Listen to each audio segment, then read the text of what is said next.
tornado. Destruction follows everywhere you go, and you have no plan to stop or slow.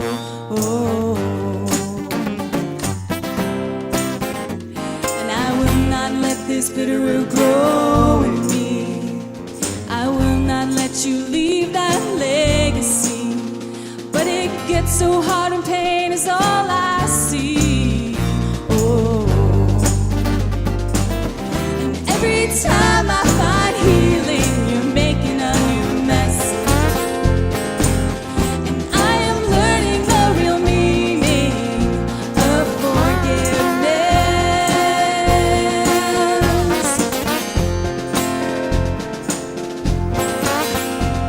And I try to remove myself from your path, but I keep on waking up in the aftermath.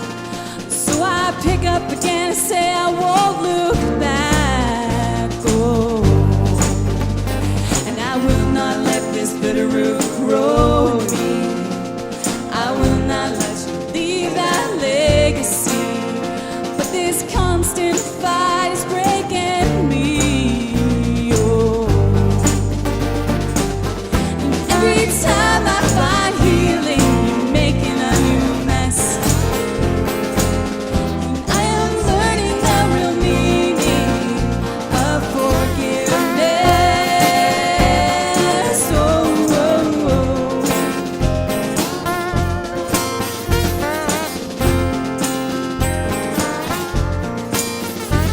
It gets so hard, so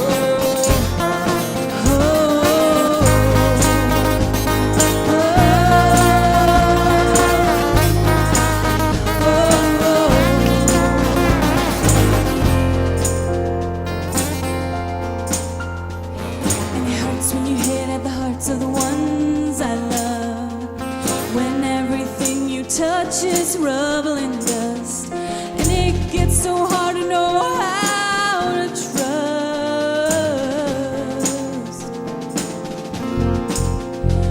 But I will not let that bitter root grow, and I will not let it, no, no. But it gets so hard, oh.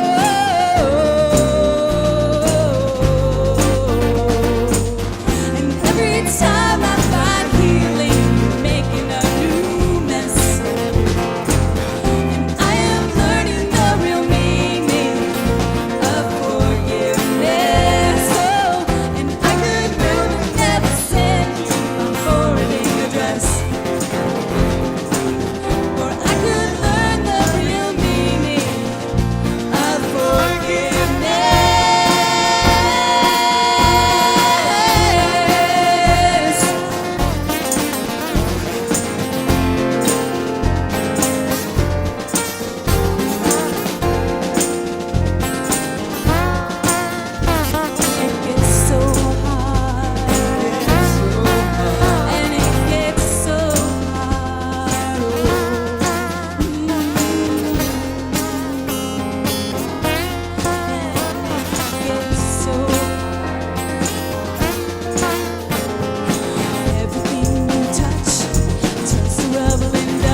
That's 2 country songs in this series.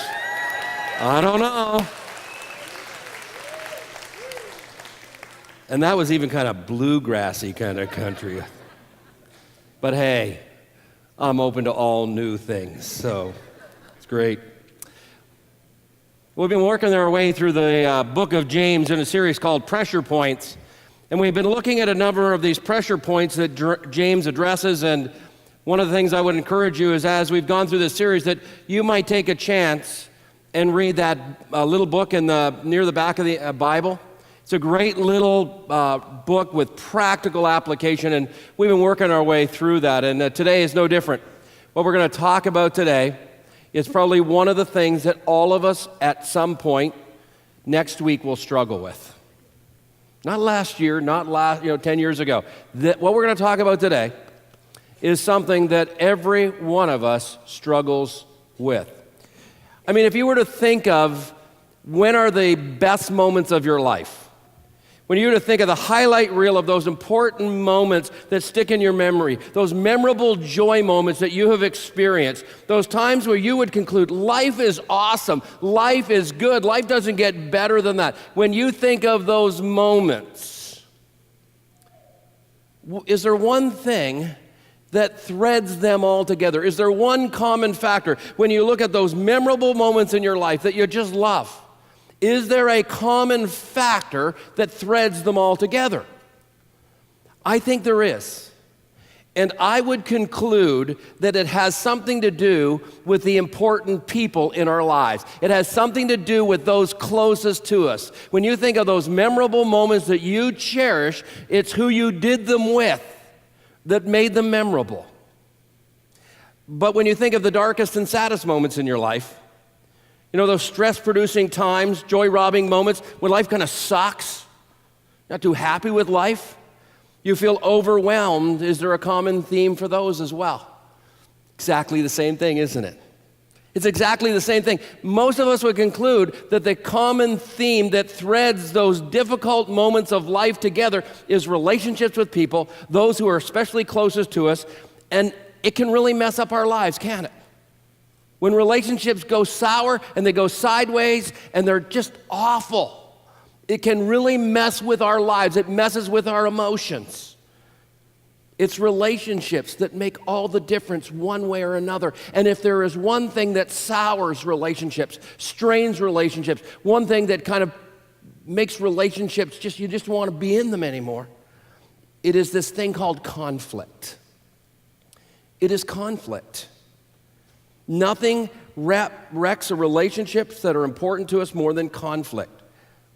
I mean, when you think of a recent bad time in your life, a recent conflict that you had with someone else, how did you feel? What did it do to you? Did it get sorted out? Because there's nothing nice about conflict, especially unresolved conflict. Unresolved conflict can have an emotionally devastating and damaging influence on the rest of our lives. The scars of conflict can linger years after it wounds us. Conflict leaves us uncertain of even wanting future relationships.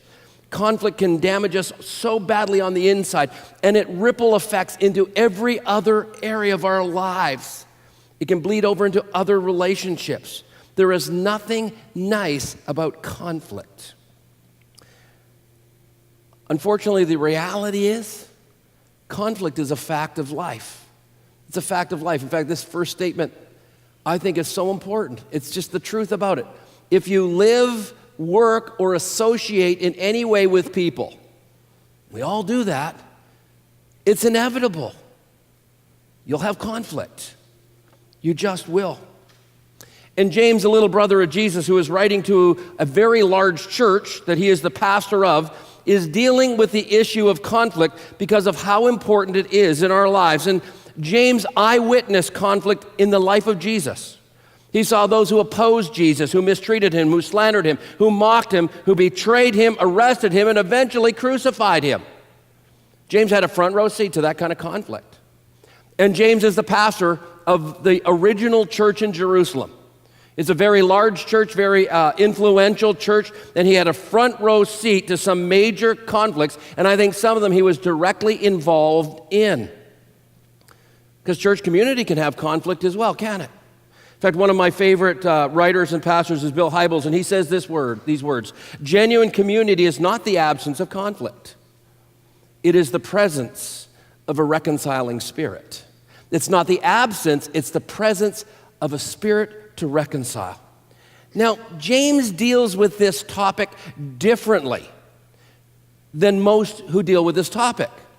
Most times when you read a book or you hear a talk or you listen to, maybe some sort of something on your iPod, some sort of podcast, when they deal with conflict, most talks deal with how to resolve it, how to sort it out, how to fix it up, how to make it better after the conflict. But James takes a different approach, and that's the approach I want to take today. James says, basically, if you want to deal well with conflict, do what it takes to prevent it. Instead of sorting it out after it's gone kind of sour or your relationship is strained or things aren't that good, instead of worrying about how to sort conflict out, James says, here's what I want you to do. I'm going to give you some insight on how to prevent it. I mean, think of some conflicts that you had recently. And think about, hey, if I could have prevented that from happening, how much better it would have been. Because even though we can resolve conflict, we are still left with the scars that the conflict brings. Yes, conflict is inevitable. Yes, when it happens, we have to resolve and restore the relationship. But imagine what it would be like if we could reduce the number of conflicts, prevent some of the conflicts in our lives from happening. Now, James starts off in a unique way when he talks about preventing conflict. He says, I want to make you fully aware of what causes it in the first place. Because when you know what causes it, then you can begin to deal with it. And that's what he starts with. That's what James starts with. And I want you to think, as I give you these causes of conflict, of a recent conflict that you were in. And I want you to ask yourself, yeah, you know what? That was the cause. That was the cause. He gives us 4 of them. As we go through them, think about a conflict you were recently in and say, hey, you know what? He's right. That's what causes conflict. He gives us 4 of them. The first one is this. Conflict is an obstacle when there's an obstacle to an internal desire or desires. That's what James says. What causes fights and quarrels among you? He's saying, okay, I'm going to give you the causes, and there are 4 of them. And he says the first one is, don't they come from your desires that battle within you? We all have desires that battle within us. We have these internal desires. We all have internal desires. And there's nothing wrong with these desires, except the way he uses the word desire here is the same way he used the word desire in the first chapter when he talked about temptation, and he puts the word evil in front of it. And when he's talking about evil, he's talking not that we do evil, but it's more that it's selfish or self-focused or it's wounding. And sometimes desires turn dark and become selfish and sinful, and that's what he's saying here. Don't they come from these dark, selfish, sinful desires that battle within you? And all of us have internal desires that go dark. We have the desire to be in control and to control others. We have the desire to be popular, the desire to have it our own way, the desire for power, authority, to feel superior, to rule over, to be respected, to be included. We have these internal desires that we all have, and when someone else, another human being, does something that stands in the way of one of those desires being met, it creates this obstacle from us realizing these desires. And it starts this little tiny emotional snowball that heads downhill. It gets bigger and bigger and bigger. Right? You desire to be in control, and then you butt heads with someone else who desires to be in control.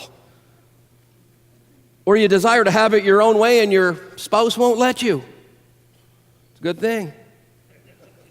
We desire to have power and someone powers over us. We desire to be superior and someone makes us feel inferior. We desire to be respected and someone disrespects us. We desire to be popular and someone doesn't include us. And the desires are not fulfilled, and this obstacle creates emotional passions that begin to burn in us: hurt, anger, upset, frustration, fear. And we react and we respond to that desire not being met, and it leads to a conflict between 2 people. It really does. Now, often these desires, when they're unhealthy and unholy, the reason they're that way is they flow from something that is broken within us, maybe a wound from the past. And what happens is we push these unhealthy desires to the forefront, and we want them our way, and we want them to happen. And when someone doesn't let them happen, we feel these emotions that begin to rage, and we get into a conflict with one another. And I understand this completely, because I desire to be in control, to feel superior, to be popular, to be praised, to have authority, to be respected, to be loved, to be included. And I know when someone gets in the way of some of those things happening, and I know they all flow from my insecurity that I struggle with, but when they happen and someone gets in the way, my blood begins to boil sometimes. And it can lead me to thinking things about these people, but even worse, saying something to them or doing something. And I know for me that it can happen this way so quickly. I know they can. And so he says, some of the conflict is just we have this battle of desires, and we have these obstacles to what we want. The second thing he says is this: someone else has what you want. Someone else has what you want. That's what he says in the next verse. You want something, but you don't get it. You kill and you covet, or you're jealous or envious, whatever, but you cannot have what you want. You quarrel and fight. He's saying the reason that we have these quarrels and these fights is somebody else has something we want.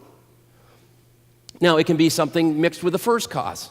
Someone else has something we desire, and they're an obstacle to getting it, and it creates conflict, right? Someone has power and authority and influence, and I want that. Someone is married, and they're friends of mine, and I'm single, and there are no prospects, and I kind of want that, and it can create a conflict. Someone has a child, and we've been trying, and it's not happening, and we get a little jealous, and we covet, and it can create conflict between us. Someone has possessions that we want, or popularity that we desire, or spiritual gifts that we want, or a job we want, or whatever, power, control, whatever. They have what we want, and it begins to form conflict.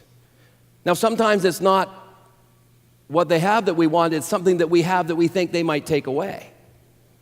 And we have this fear that they're going to get something that we already have, and we're going to lose it, and they're going to gain it. And that can create conflict. And here's the thing, the other person doesn't do a thing to cause this. It's simply us wanting something they have that we covet, that we're jealous, that we're envious of it. And we want it so bad that we build this resentment towards them.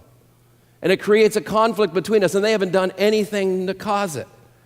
I mean, this is the number one conflict in the Bible. Right? Cain kills his brother Abel because Abel gets the blessing of God and Cain doesn't. Cain wants it and he kills for it. Joseph's brothers sell him into slavery because he has something that they want, which is the respect and admiration and approval of a father. Miriam turns the whole nation Israel against her brother Moses because he's got power and popularity and he's in control. King Saul tries to kill David because David has something Saul wants, and that is popularity among the people.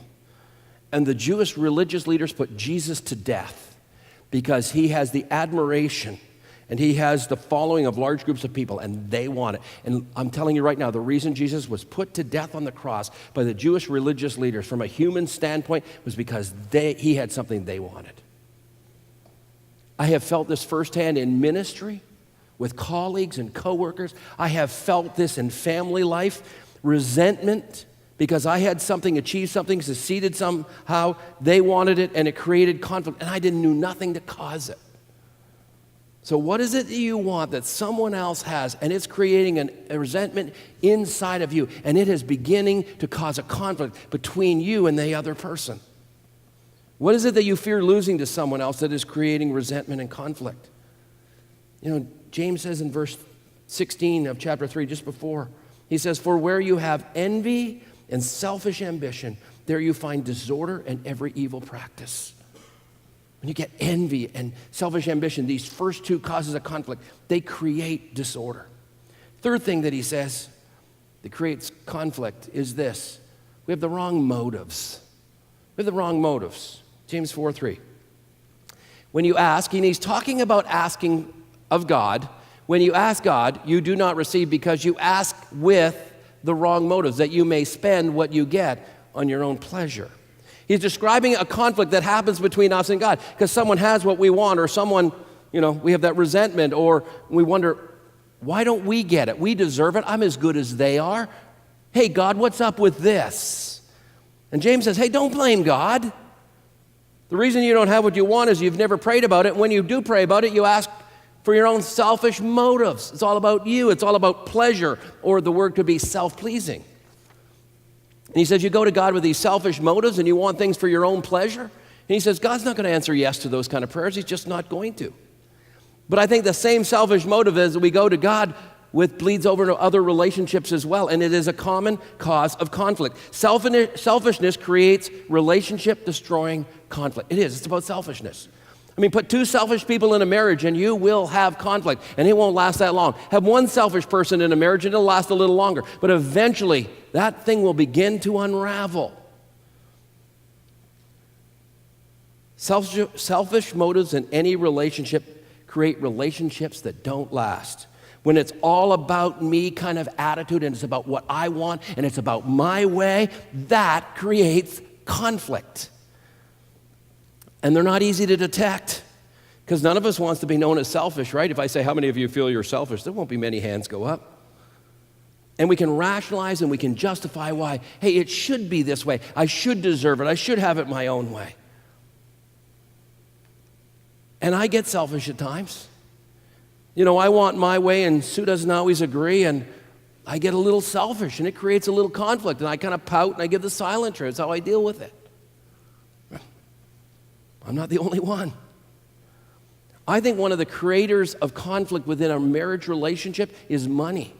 And I think mismanaged money, try to say that quickly, mismanaged money often comes because of selfishness or the wrong motives in a relationship. I remember in the marketplace, there was this young woman that I was working with, and she came to me one day, and she was really troubled, and she said, my husband and I are in incredible debt, and it looks like we may have to declare bankruptcy. Would you help us put a plan together? And we put a plan together, and we sold their home, and we downsized them, and they paid off debt, and it was good, and they were happy. And about 6 months after that, she came back to my office, and there were tears running down her eyes and steam coming out of her ears, and she said, I found out this morning that my husband, on credit cards that he applied for that I didn't even know he had, I finally saw the bills come in, and we are in more debt than we were ever before.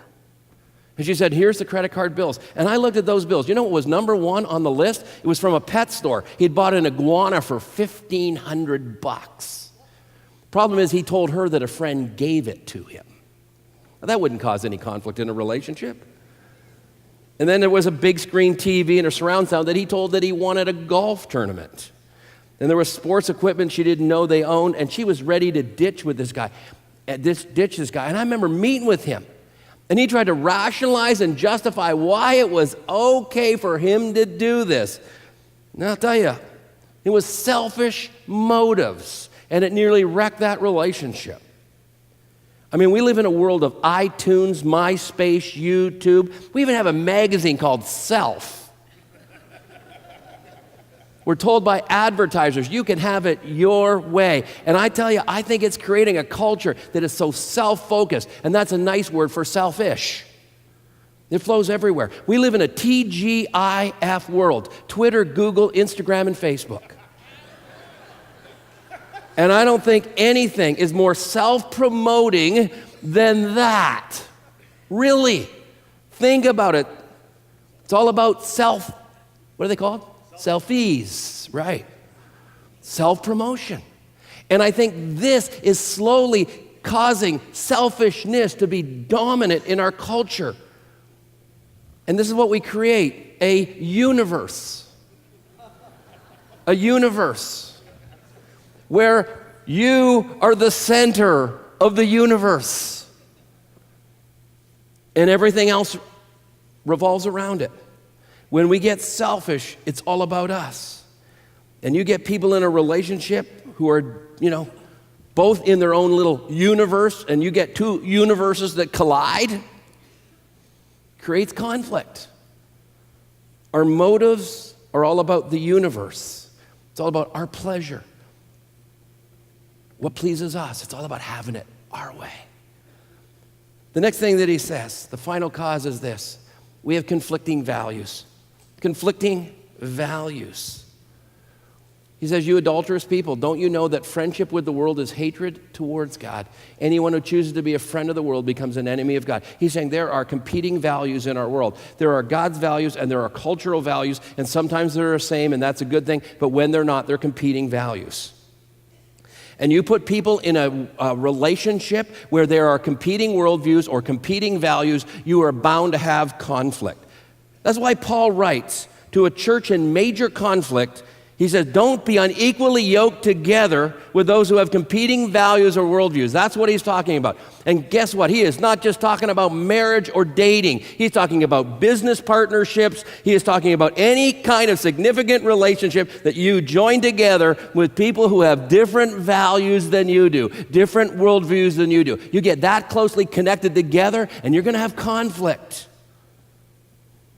I know some of you are single, and you are desiring desperately a relationship, and you want to blow right past this principle, believing the difference won't be a problem. Yes, it will. I could bring a long list of people on this stage who would say, listen to what he says, because we blew by this, and it's created all sorts of conflict and put strain and struggles within our relationship because of competing values. I was in a business partnership with 3 guys. 2 of us had the same worldview. We had the same values. 1 of us didn't. And this was those worldview, and it was that value that created all the conflict in that partnership. We were so glad when the guy said, would you buy me out?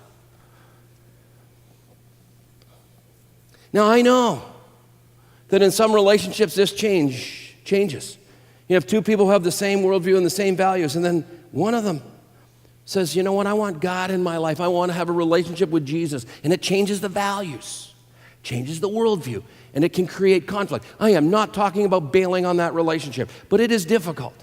I'm going to tell you it will be difficult, and it'll be one of the reasons that there will be conflict, and we have to carefully manage it to manage the conflict. You see, when you compromise a value, it does not create conflict. But when you are convicted and you live by the conviction of a value, that'll create conflict. And that's why too many people compromise their convictions, because they're afraid of the conflict that it will cause. Now, it ends up reducing the conflict in the relationship, but it doesn't do anything about the conflict you feel inside when you are not living by the conviction of the values you hold to. And so James says these are the reasons. These are the reasons. But he says there's really one big thing, one big reason behind it all. Here is what it is. What is behind all conflict is one word: pride. Pride.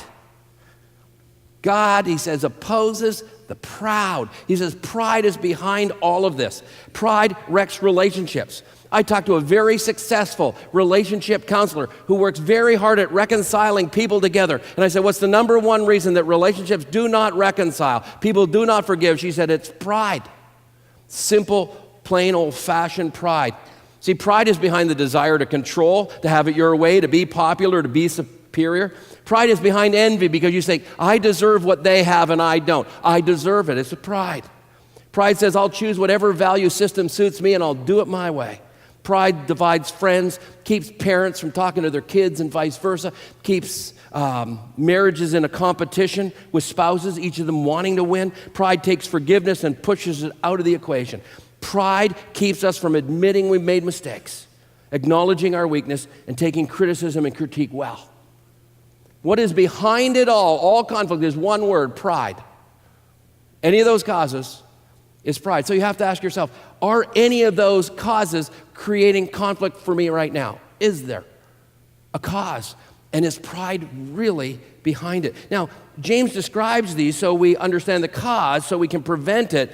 But then he says, but there's one character quality that will prevent most conflict from happening. And it's what it is: humility. If pride is the cause, humility is the preventer. And I know some of you are going, oh, wow, that is so wonderful news. I love humility. I just love to be humble. In fact, you're saying, there's no one as humble as me in this whole world.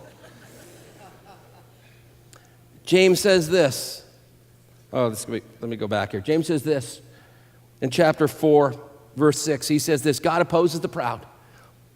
but gives grace to the humble. Then he says in verse 10, humble yourself before the Lord, and he will lift you up. It takes humility. You know, I think that James remembers his brother Jesus saying things like, whoever humbles himself will be exalted, but whoever exalts himself will be humbled. I think that James remembered Jesus saying, blessed are the poor in spirit, which is really about humility. I think James remembers Jesus teaching about a Pharisee, a religious leader who stood and prayed and said, thank you, God, that I'm not like everybody else, that I'm better than them. And then Jesus compared it to a tax collector, sinner, the worst of the worst, who stood and said, God, have mercy on me. And James remembers Jesus saying, this guy's prayer got answered because of humility. James knows that humility is critical to preventing conflict from happening in the first place. It is the key characteristic for rock-solid relationship. But what is humility? What is it? Well, by definition, it simply means to choose to lower yourself. But it's not a personal put down. It's not putting yourself down. That's not humility. Humility is about rank or position. It's about putting ourselves a little lower on the ladder. It's about letting someone else go ahead. Someone said this, humility is not about thinking less about yourself. It's about thinking about yourself less. That's humility.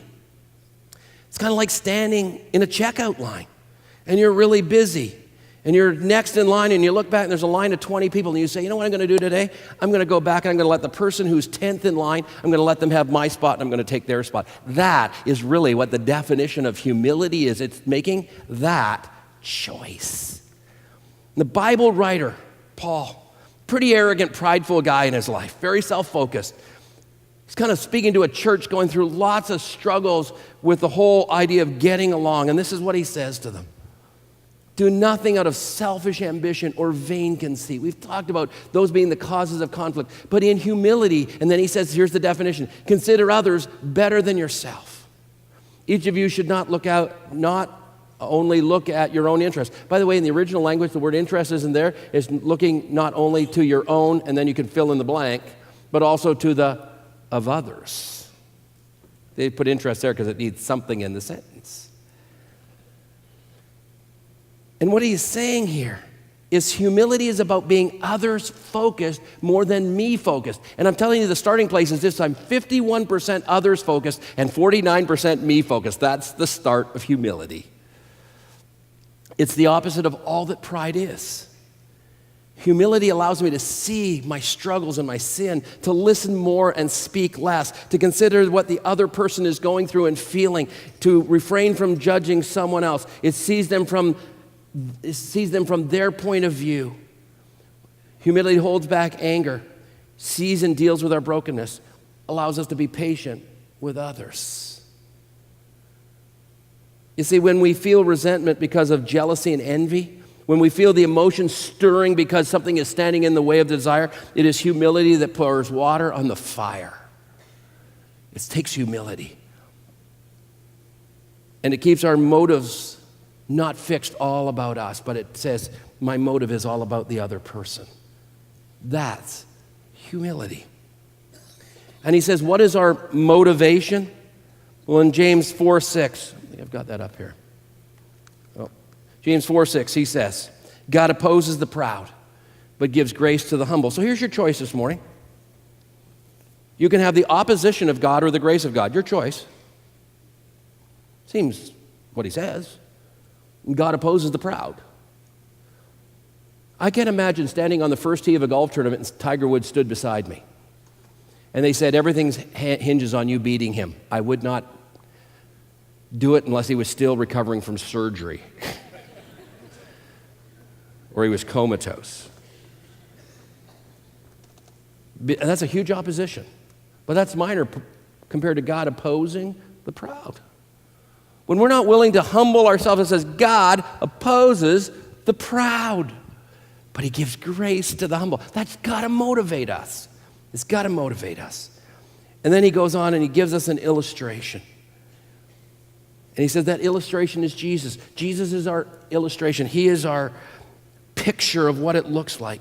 You know, over in Philippians chapter 2, where we just read, Paul goes on and says, your attitude be the same as Christ Jesus, who being in the very nature God, he was God in every way, but did not consider equality with God something to be grasped, something to be held onto. He was fully equal with God, but he let it go, and he made himself nothing, and he took on the very nature of a servant, being made in human likeness, found in the appearance of man. He humbled himself and became obedient to death, even the death on the cross. The cross is the illustration of humility. Jesus willingly paid the price for your sin and mine, a price we could not pay, on a cross. And the only way you go to the cross and do something like that, considering others more important than yourself, is through humility.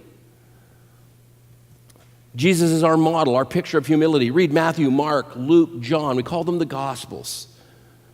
It's drenched in the humility of Jesus from his birth till his death. And it says that Jesus humbled himself, and James says we are to humble ourselves. So what does it look like? Well, number one, you just got to recognize your pride. Good luck with this one. I can see pride in everybody else. But when I look in the mirror, I don't see pride in me at all. Pride is hard to detect, isn't it? Wow, is it ever hard to detect? You point out, say to a person, I think you're very proud. They'll go, not me. Because we don't see it in ourselves. So here's the most courageous way to know whether you've got some instincts that are proud. Go to the person who's closest to you and ask them the question, am I a proud person, and tell me how? You want conflict. Or maybe it's a prayer, hey God, it's one of those prayers, God, search my heart, know what's going on there, and is there anything proud in me? Would you reveal it to me? Or maybe listen to the words you speak. Kind of keep a record of them in your mind. You know, do you talk about yourself a lot, brag and boast about what you've done and accomplished? Are you quiet until someone asks about you and then you light up? When someone tells a story, do you try to tell a better one-up-them story? Do you ask questions of others before you talk about yourself? Do you put a me-first spin on everything you say and do? Do you get upset when you don't get your own way? Do you know how I can understand all of those? Because I do all of those. And I realize that there's times that pride grabs my heart, grabs all of our heart. It flows for me because of my insecurities. But it's there, and I know for you it's there. It's coming to that place, say, okay, it is, and here's how I see it, and here's how it plays out. Number two, we have to submit to God's ways. Submit to God's ways. This is what James says. Submit yourself then to God. Resist the devil, and he will flee from you. Submit yourself then to God. See? Humility is about first submitting ourselves to God's ways. Because I believe that when I submit myself to God's ways and do life God's way, then I find it easier to mutually submit to another person I'm in relationship with. When I'm not willing to submit to God, I will not willingly submit myself mutually to another human being. And sometimes, I don't know about you, but I can find the ways of God a bit inconvenient. They can be obstacles for me getting what I want, doing life my way. Any of you find that? Sometimes God's ways seem a little inconvenient. I mean, when God says, this is how you're supposed to share your financial resources and spend your money, this is how you're supposed to enjoy your sexuality, this is how you're supposed to forgive those who wound you or hurt you, this is the way you're supposed to treat your spouse or your children, a lot of us go, no, I don't want that. I want it my way. But if Jesus is our example, if we are going to ever be humble with others, we are going to have to humble ourselves and submit to God first. And say, okay, this is your way, God. I don't always like it. It's kind of inconvenient, but I'll choose it. Thirdly, it's having an honest assessment about yourself. An honest assessment about yourself. And this is what he says. Come near to God and he will come near to you. This way, this is not about God, coming near to God and he gets closer to you as you move on. This is because we know that's not true. God's always there and God comes near to us whether we run away or not. So it's got to mean something different. Come near to God and he will come near to you. It's like a phrase we use in English today. You know how that phrase goes? Come here and let me have a good look at you. That's really what it's all about. Come to God and he'll come close to you and you'll be able to have a good look at yourself. That's what this is about. And then he says, once you have a good look at yourself in the mirror of who God is, you'll want to wash your hands because you'll see yourself as a sinner and double-minded, and you won't be all happy because you'll say, there's stuff that I need to change. It's about admitting that there's stuff inside of us. It's saying, hey, I need to find out what's battling in here. What are the desires and why am I battling with them? Why do I desperately want what someone else has? Why? What's at the root of that? Why are my motives so self-focused at times and so selfish? Why? Am I jealous or envious? Why? Do I have a problem with pride? Yes. Am I a little bit selfish? Take out a little bit. It's admitting that maybe there's stuff inside of us that's creating this stuff going on around us, and that's at the cause of it. When we can get to the root of it, we can prevent it more often.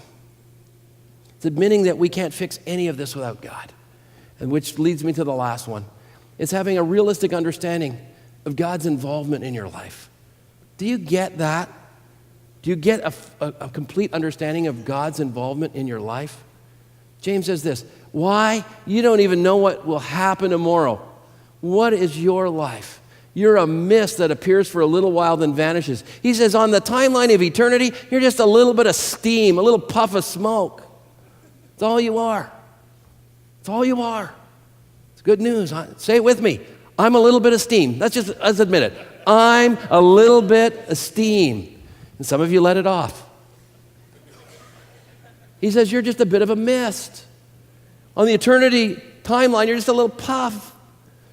He says, instead you ought to say what? If it is the Lord's will, we will live and do this or that. He's going, do you get it? God's in control of everything that's going on in your life. God's in the midst.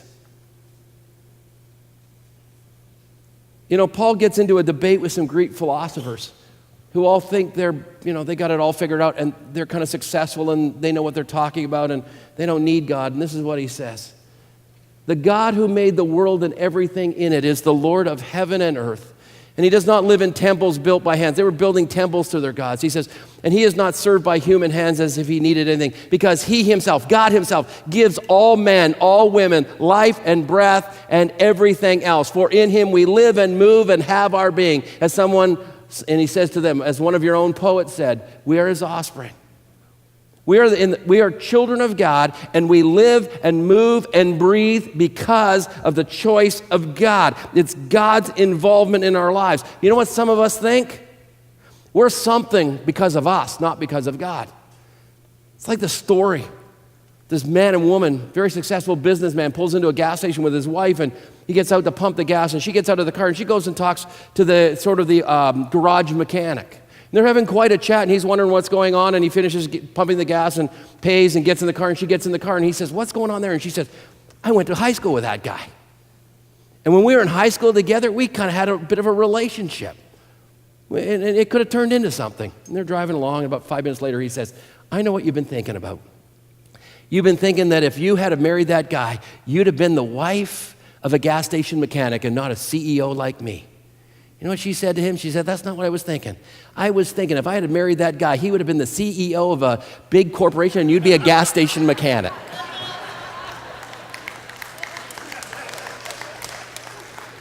Because we think we're better than we are. We think we've made ourselves who we are. And God says, no. I made it happen. We are nothing without God in our lives. And sometimes we forget that. And it should humble us when we realize that. It is God who gave me gifts and abilities. It's God who gives me experiences, God who provides opportunity. It's God who blesses me with all good things. It is God who gives me life and breath each day that I wake up. Without God, I'm nothing. I can think I am, and I can do things for a while, and I can have some success, and I can say I don't need God. But it's just pride that keeps me thinking that way. And there are some of you today who want nothing to do with God. You don't want to have any relationship with God. You don't want to have any connection with Jesus. And you've convinced yourself it's intellectual. You don't have all the answers, or you've got all the proof intellectually. I'm telling you, it's nothing but just stubborn pride. Because you just don't want to admit you need God in your life, and you don't want to submit to his ways. Pride. We're to humble ourselves before God. But if we choose not to, God might just humble us. And I learned this lesson a number of years ago. I was in the marketplace, and I thought, I'm in my mid to late 20s, and I got the world by the tail. I drive expensive cars and wear suits, and I got a golf club membership. Things are great. And I'm at the sort of the top of the pinnacle of the profession I'm in, and I'm a young guy. And I think, look at me. And one day I decided to terminate an employee without asking anybody because I thought I knew better. That cost our company thousands and thousands of dollars. I'm telling you, God said, oh, you're not willing to humble yourself? Let me help. And if we don't humble ourselves, God may, just may, choose to humble us. James gives us wonderful information. He says, here are the causes. And if you're seeing any of the causes in your life, you need to deal with it. James is saying, are you jealous? Are you envious? Is that creating a resentment? Is it creating conflict? What about your motives? What about selfish ambition? Is it all about you? Maybe it's about values. I don't know what it is. Is it a problem with pride in your life? Not willing to submit to God? Do you grasp all that God's done? You're willing to choose humility? Imagine if you choose humility. You consider the other person more important than yourself. That goes a long way to avoiding conflict. Imagine your relational world, what it might be like, how better it could be if there was just a little less conflict. Now, you can't control other people, and sometimes they're the root cause and you didn't do anything to cause it. But what might it look like if you chose to humble yourself, to be humble in your relational world? If you said, I'm going to take steps to prevent or reduce some of the conflicts that I face. What would that look like? What I want you to do is paint a picture in your mind of what life might be like if you just had a little less conflict with someone or more than someone. With a little less conflict, I think there would be far more happy moments and memories in our lives, more positive memories, and a whole lot less pressure, and definitely a whole lot less scars and pain, and a whole lot less to resolve. But it takes humility. And I don't know about you, but that's hard. And that's why we need the power of God to give us the strength to make the choice to be humble. Let's pray. Well, Father God, this morning these messages are just so penetrating to my heart. I realize there's stuff in me that I don't like, and I know how it creates conflict. I know what it's doing to me. I know there's others here, they just want less conflict. Some need to resolve it, and I pray that they would today, and others, we just need to work harder at choosing humility and preventing it. And so, Holy Spirit, give us your power, your strength, and your might right now, and help us to choose humility, as Jesus is our model, and it's in his name we pray. Amen.